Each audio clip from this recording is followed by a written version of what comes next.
Buenos días, soy Ivette Díaz Guisado y les doy la bienvenida a USIL Noticias. En la edición de hoy les contaremos que el presidente Francisco Sagasti firmó ayer la Ley del Sistema Nacional de Ciencia, Tecnología e Innovación, que entre sus mayores avances fortalece la función rectora del CONCITEC. Ahora veamos los titulares de hoy viernes 2 de julio. Después de meses de trabajo, ayer se promulgó la Ley del Sistema Nacional de Ciencia, Tecnología e Innovación. El presidente Francisco Sagasti destacó que la norma es un ejemplo de trabajo conjunto entre el Ejecutivo y el Congreso. El titular del sector salud, Óscar Ugarte, se pronunció sobre el pedido de la Asociación Nacional de Salas Cinematográficas. El ministro indicó que el tema aún está en evaluación. Los casos de COVID-19 comenzaron a aumentar desde la semana pasada en Europa, tras 10 semanas consecutivas el retroceso del número de contagios. Así lo informó la Organización Mundial de la Salud.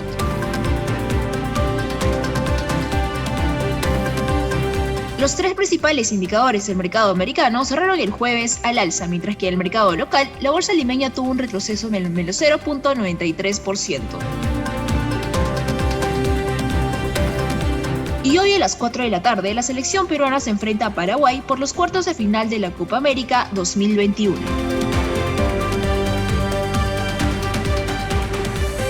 Después de meses de trabajo, ayer se promulgó la Ley del Sistema Nacional de Ciencia, Tecnología e Innovación. El presidente Francisco Sagasti destacó que la norma es un ejemplo de trabajo conjunto entre el Ejecutivo y el Congreso. El presidente Francisco Sagasti firmó este jueves la Ley del Sistema Nacional de Ciencia, Tecnología e Innovación, que entre sus mayores avances fortalece la función rectora del CONCITEC. El CONCITEC es el organismo principal de formular políticas para todos los sectores, para toda la actividad científica y tecnológica a nivel nacional y a nivel regional. La norma establece la formación de una comisión multisectorial integrada por 12 miembros de Estado y gobernadores regionales, además de un consejo consultivo compuesto por 9 científicos peruanos. Previamente, este consejo alertó la necesidad de reclutar y repatriar científicos del más alto nivel, crear un centro de excelencia en biotecnología y realizar proyectos para paliar los efectos del cambio climático. Sobre todo, recomendó aumentar el financiamiento en ciencia.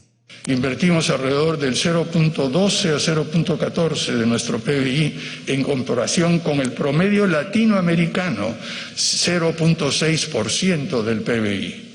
Y si vamos a lo que invierten países desarrollados, países que han logrado movilizar la ciencia y la tecnología, como Corea, por ejemplo, o Israel, que están invirtiendo alrededor de por encima del 3% de su PBI. La ley crea además 2 programas especiales, ProInnovate y ProCiencia.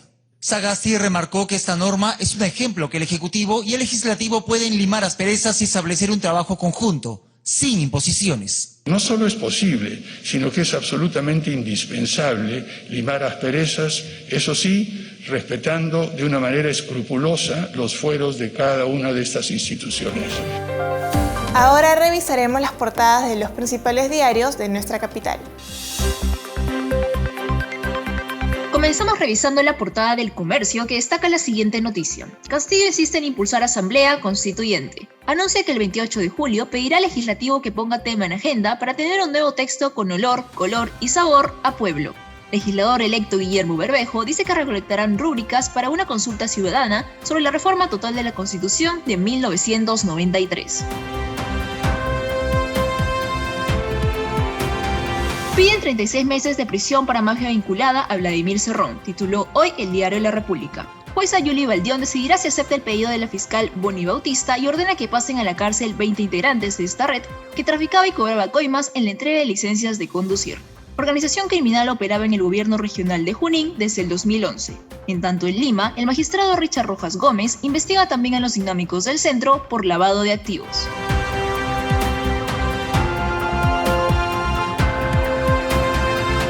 Y finalmente Expreso titula, sí o sí, habrá cambio total de la Constitución, anuncia Bermejo. Para nosotros poder llegar a referéndum a la Asamblea Constituyente necesitamos recolectar más o menos 2,5 millones de firmas. El Congreso no tiene nada que hacer en cuestión. En conferencia de prensa de la Presidencia del Consejo de Ministros, El titular de Salud, Óscar Ugarte, se pronunció sobre el pedido de la Asociación Nacional de las Salas Cinematográficas. El ministro indicó que el tema aún está en evaluación. Ahí hay dos criterios que están en evaluación y trabajándose. Uno es el aforo, y eso ya está definido en la norma y al parecer sobre eso no hay cuestionamiento. Y el otro tema es si los alimentos que expenden, que los dueños de los cines o administradores argumentan que es económicamente un elemento fundamental para su perfeccionamiento, eso está todavía en evaluación y todavía se va a decidir más adelante. El Pleno del Congreso aprobó el proyecto de ley 4 patas que busca incorporar la esterilización de perros y gatos como deber del Estado e impulsar esta medida como un componente de la Política Nacional de la Salud Pública a cargo del Ministerio de Salud. La esterilización de perros y gatos ahora es una política nacional de salud pública. El Congreso aprobó con 97 votos a favor, 1 en contra y 7 abstenciones la propuesta impulsada por los congresistas Alberto de Belaunde y Daniel Olivares. La sobrepoblación de perros y gatos en las calles tienen consecuencias para nuestro medio ambiente, para el impacto de nuestros ecosistemas y tienen consecuencias también en la salud pública de la población, como está plenamente documentado. La norma de la Comisión de Pueblos del Parlamento busca que el Estado tenga como deber la esterilización de animales domésticos en situación de vulnerabilidad. Como parte de la sesión del Pleno, también se aprobó la eliminación de la tercerización de servicios de limpieza en las municipalidades. La ley fue observada por el Ejecutivo porque incidía en el aspecto presupuestario. Sin embargo, el Congreso desestimó esto, argumentando que se estaba afectando el derecho al acceso a la función pública en condiciones de igualdad. La norma fue aprobada por insistencia con 96 votos a favor. Finalmente, el Parlamento también aprobó por insistencia declarar de interés el traslado de la sede del Ministerio de Cultura a la región Cusco. Los casos de COVID-19 comenzaron a aumentar desde la semana pasada en Europa, tras 10 semanas consecutivas de retroceso del número de contagios. Así lo indicó ayer jueves la Organización Mundial de la Salud, alertando sobre una nueva ola del virus. La Organización Mundial de la Salud teme que se produzca una nueva ola de coronavirus en Europa. Los casos de COVID-19 comenzaron a aumentar desde la semana pasada en ese continente, luego de 10 semanas consecutivas de retroceso en el número de contagios.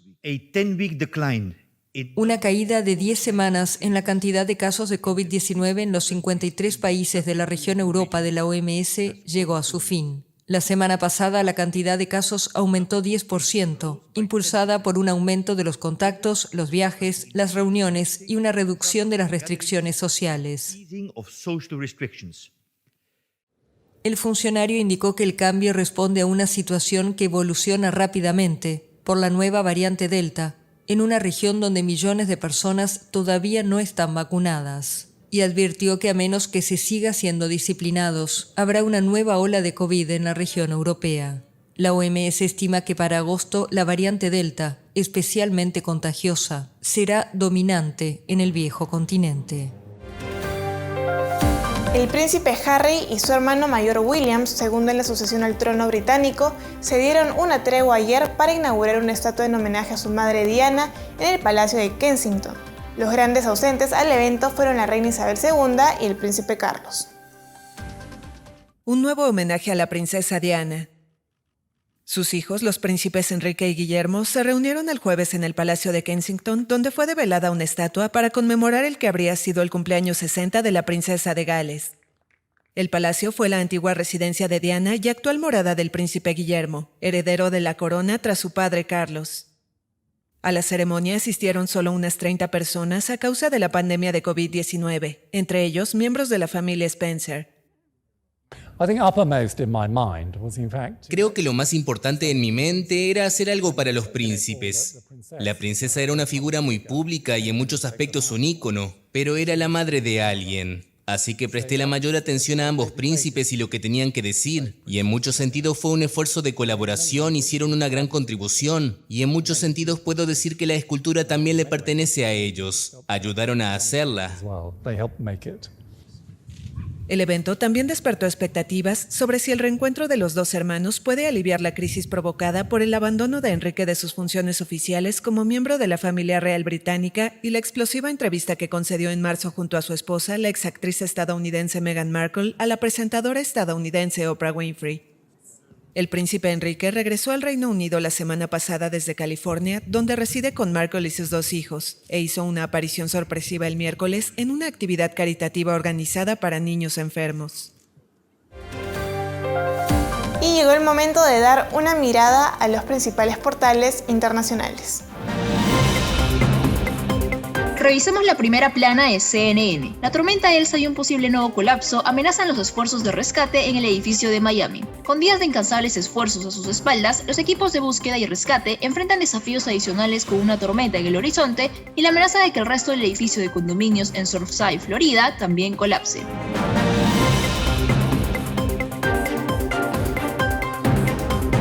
Euronews reseña lo siguiente. Vuelven las restricciones en varios países europeos por la variante Delta. El avance de la variante Delta obliga a Portugal a reimponer el toque de queda nocturno. Entrará en vigor este viernes en 45 municipios, incluyendo Lisboa y Oporto. Hoy, en Punto de Vista, el internacionalista Miguel Ángel Rodríguez Mackay hace un análisis por los 100 años de existencia del Partido Comunista Chino, que cuenta con aproximadamente 100 millones de miembros. La República Popular China ha cumplido en su Partido Comunista Totalizador 100 años de existencia. Un partido, diría yo, el más poderoso de la Tierra dentro de un Estado. Cerca de 100 millones de miembros del Partido Comunista en una nación que sobrepasa los 1.400 millones de habitantes.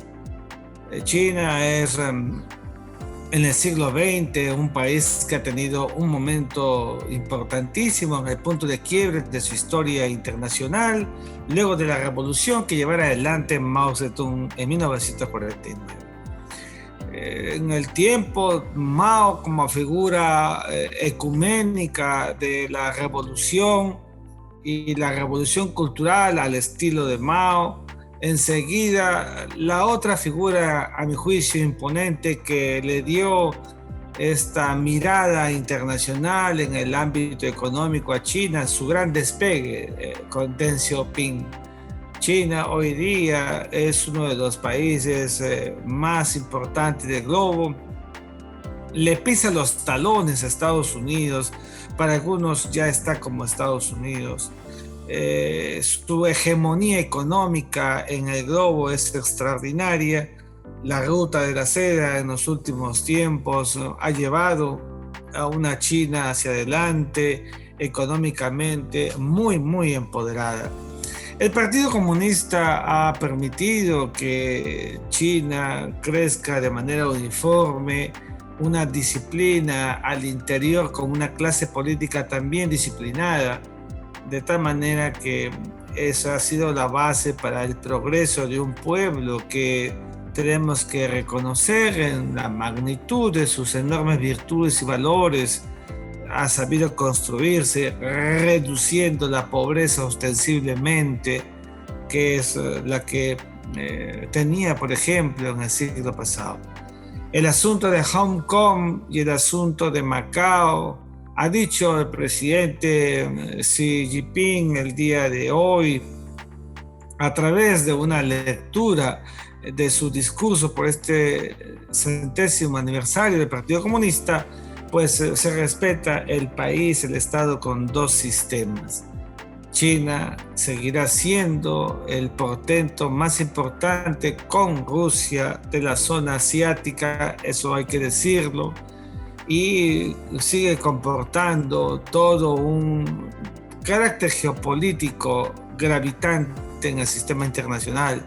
Hoy día el rol de la dinámica internacional está de un lado con Estados Unidos de América y sin duda alguna por el otro China, sin que tenga que ser una guerra fría, pero es una realidad inevadible de que China hoy es un Estado que camina de manera segura a consolidarse en el sistema internacional como una superpotencia, si acaso consigue en el tiempo, seguramente corto para algunos, sobrepasar a Estados Unidos de América.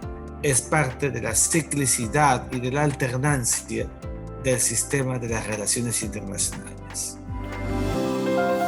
Los tres principales indicadores del mercado americano cerraron el jueves al alza, mientras que en el mercado local la bolsa limeña tuvo un retroceso del menos 0.93%, explicado principalmente por el sector industrial. Más información al respecto en Philab Markets, segmento que cuenta con el respaldo de la plataforma Bloomberg.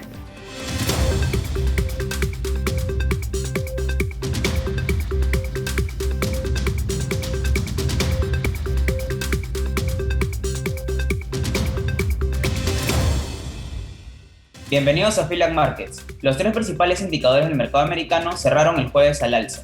El Standard & Poor's 500 subió 0.52%, en tanto que el Dow Jones subió 0.38% y el Nasdaq subió en 0.13%. Los sectores del Standard & Poor's 500 que más subieron fueron la energía y servicios públicos, con retornos positivos de 1.72% y 1.10% respectivamente. Dichos sectores fueron impulsados principalmente por empresas de equipo y servicios de energía en 3.07% y suministros eléctricos en 1.12%.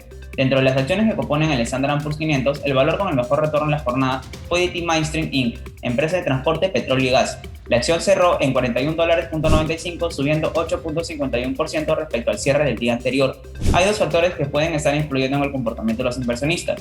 Por un lado, la Reserva Federal podría comenzar a aumentar las tasas de interés a fines del 2022 o principios de 2023, ya que el aumento del gasto gubernamental mantiene la inflación por encima de su objetivo medio a largo plazo. Mientras que, por otro lado, el mercado de tasas de Estados Unidos podría ser más volátil de lo habitual cuando se publique el informe de empleo de junio en una sesión abreviada antes del periodo del 4 de julio. El tema principal de esta semana ha sido la gran actividad en los diferenciales de futuros de eurodólares, especialmente el par de diciembre de 2022 a diciembre de 2024, donde el volumen se acerca a los 100.000. Las proyecciones entre una curva más pronunciada y una más plana crean la posibilidad de que el informe de empleos provoque una mayor cantidad de operaciones.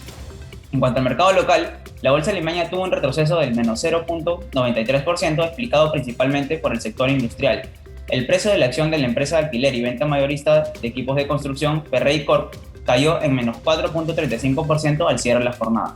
El tipo de cambio venta en el mercado paralelo cerró en 3.8774 soles por dólar, con una subida del 0.30% respecto al cierre del miércoles. Esta ha sido toda la información por Philab Markets. Veamos a continuación las notas deportivas del día. Arrancan los cuartos de final.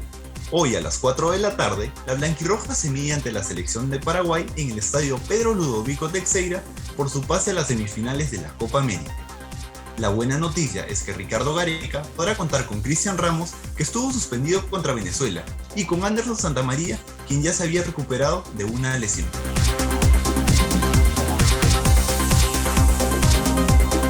Hoy también inician los cuartos de final de la Eurocopa. El primer partido del día será entre Suiza y España a las 11 de la mañana en el Estadio Krestovsky de San Petersburgo. Y a las 2 de la tarde, Bélgica enfrenta a Italia en el Allianz Arena de Múnich. Orgullo nacional. La paranadadora Dunia Felices competirá en los próximos Juegos Paralímpicos Tokio 2020. Así quedó confirmado ayer tras recibir una ficha de clasificación bipartita por parte del Comité Paralímpico Internacional y el comité organizador del certamen. Con Dunia ya son 8 los deportistas que conforman parte de la delegación peruana que nos representará en Japón a partir del próximo 24 de agosto.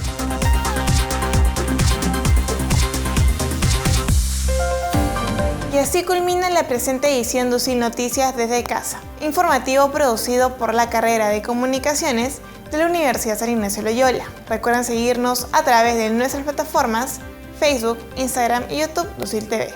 Nos vemos el lunes.